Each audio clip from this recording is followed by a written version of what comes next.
kids, it's Sam Saturday. Hold on to your goggles. We're gonna make a cloud inside a jar. And the jar is translucent, by the way. It is. And you can see my fingers through it. See my fingers? Bring them down a little bit. Whoa. Woo. Subscribe to my channel and don't forget to like it and subscribe. What are we doing? Alright, next we're gonna spray What? the shaving cream. Look at all of that floating. Hello. Hello. In this experiment, we're simulating a rain cloud inside of a jar. You can do the same thing at home using a clear container, shaving cream, food coloring, and a tool for transferring it. We use syringes, but you can also use an eyedropper or pipette. Clouds are made when a form of water, called vapor, rises. When the vapor hits the cold air way up in the sky, it turns back into tiny drops of water that stick together. And that's our cloud. Did you see that? What was happening? The rain cloud filled up.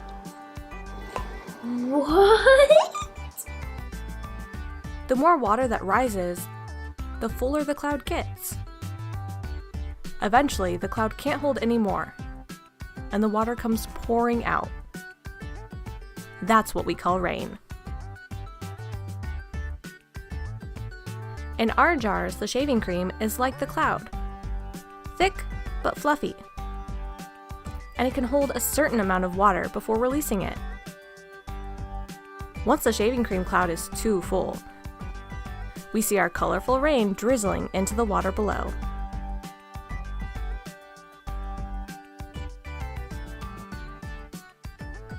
This experiment can also be modified to talk about density. Why does the shaving cream float on top of the water? Why doesn't the food coloring mix with the shaving cream as it does with liquids? What would happen if we changed the amount of shaving cream? Discuss the physical differences between the variables. Set up a few trials using more and less shaving cream. Then compare your results.